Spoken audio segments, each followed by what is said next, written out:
Hello students, welcome back to my channel. Today we start with another new story. Imagine a quiet, ordinary village when nothing out of the ordinary ever happens. Now picture a timid, unassuming school teacher who suddenly finds himself face to face with an alien visitor from another planet. Sounds intriguing, right? Welcome to the whimsical world of Bonku Babu's Friend by the legendary Satyajit Ray, where the mundane meets the extraordinary. Let us dive into the fascinating adventures of Bonku Babu and his cosmic friend. Now, this story was originally written in Bengali in 1962. Eventually, it got published in the children's magazine Sandesh, and we will know more about the magazine Sandesh once we finish reading the story. So let us begin. No one had ever seen Bonku Babu get cross. To tell the truth, it was difficult to imagine what he might say or do if one day he did get angry. So we see our protagonist Bonku Babu, who is quiet and meek, and no one has ever seen him get angry. And the narrator tells us that it is difficult to imagine what he might look if he ever got angry. It was not as if there was never any reason for him to lose his temper. For the last 22 years, Bonku Babu had taught geography and Bengali at the Kakurgachi village primary school. Every year, a new batch of students replaced the old one. But old or new, the tradition of teasing poor Bonku Babu continued among all the students. Some drew his cartoon on the blackboard, others put glue on his chair, or on the night of Kali Puja, they lit a chasing rocket and set it off right behind him. Now, Bonku Babu, our protagonist, he is a teacher, he is a school teacher at the Kakurgachi village primary school, and he has been teaching there for last 22 years. But the tradition of teasing him remains unchanged. This is because he was not capable of drawing a boundary around him. He was not capable of asserting himself effectively. So the mischievous students teased him mercilessly. What are the things that they would do? Number one, they would draw a cartoon on the blackboard. Number two, on certain occasions, they would put glue on his chair. And on the night of Kali Puja, they would even lit a chasing rocket and set it off right behind him. So you can only imagine the torment that he faced. Bonku Babu did not get upset by any of this. Now, this line is significant. It shows that he was so used to this kind of ridicule that it no longer affected him. Only sometimes he cleared his throat and said, "Shame on you, boys." Only sometimes, rarely, he would clear his throat and he would, in a mild voice, would ask the students to behave. He would tell them, "Shame on you for doing such things." One of the reasons for maintaining his calm was simply that he could not afford to do otherwise. Now, Bonku Babu thinks that there is no other way. He thinks that in order to lead a peaceful life, he will have to endure this humiliation. There is no other way. If he did lose his temper and left his job in a fit of pique means in a fit of rage or anger, he knew how difficult it would then be to find another at his age. So he thought that if he did leave his job in a fit of rage, he would not be able to find another at his age. Another reason was that in every class there were always a few good students, even if the rest of the class was full of pranksters. So he was satisfied to teach a few good students who would listen to him, who would behave, who would be kind and generous, and he would be satisfied with them, though the other half of the class might be filled with pranksters, yet he would be happy with a select few good students. Teaching this handful of good boys was so rewarding that Bonku Babu, that alone made his life as a teacher worth living. So he thought that uh, teaching these handful of boys was rewarding enough. At times, he invited those boys to his house, offered him snacks, and told them tales of foreign lands and exciting adventures. So, he was a teacher of geography and he knew about the things that happened all over the world. And he would often invite, at certain times, he would invite these good boys, this handful of boys with whom he would be able to develop a connection. He would call them and he would tell them stories about the different things he knew about the world outside. He told them about life in Africa, the discovery of the North Pole, the fish in Brazil that ate human flesh, and about Atlantis, the continent submerged under the sea. He was a good storyteller. He always had his audience enthralled. So he was a good storyteller. He had the capacity to captivate or capture his audience's attention.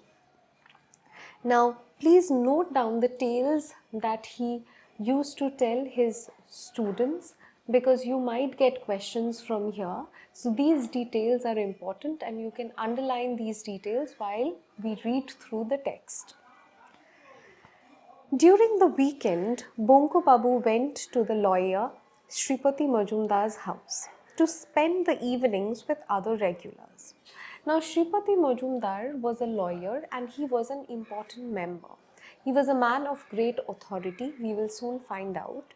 And Bonku Babu during the weekends would always visit him. With other regulars means there were other people who would frequent his place in the evenings and Bonku Babu was one of them. On a number of occasions, he had come back thinking, enough, never again. So he would visit this place, but on a number of occasions, he came back home and he declared it to himself that never again would I go back there. So we understand that the experience he had was not enjoyable. The reason was simply that he could put up with the pranks played by the boys in his school. But when grown ups, even middle aged men, started playing the fool with him means making fun of him, it became too much to bear. So he was anyway enduring the mischievous acts of his students and he could put up, that is, he could endure those pranks of the boys at his school, but it was almost unbearable to to be to put up, or it was unbearable for him to endure the pranks or the disrespect that he had to endure at the hands of these middle-aged men, his peers. They also made fun of him. It became too much to bear. At these addas, that is, at these meetings that Shripati Babu hosted in the evening, so he was the main host, all the other members would gather at his place. Nearly everyone poked fun at Bonku Babu, sometimes bringing his endurance almost to breaking point. So here what happened, everyone teamed up and they made fun of Bonku Babu. And it was at certain points it used to become uh, so difficult for him to bear it would have become very difficult for him to endure what was happening. So it almost brought his patience to a breaking point. He found it very difficult to deal with such people. Now he gives an account of an incident that had happened recently. Only the other day, less than 2 months ago, they were talking about ghosts. So in these meetings, they used to talk about different topics. So around 2 months ago, they were talking about ghosts and spirits. Usually, Bonku Babu kept his mouth shut. Now, this line is also very important because it gives us a peek into Bonku Babu's character, that he lacked the self-confidence to put forward his opinion. So, he kept quiet on most occasions. That day, for some unknown reason, he opened it and declared that he was not afraid of ghosts. That was all. So he had simply put this opinion forward that he was not scared of ghosts. And that was all. But it was enough to offer a golden opportunity to the others.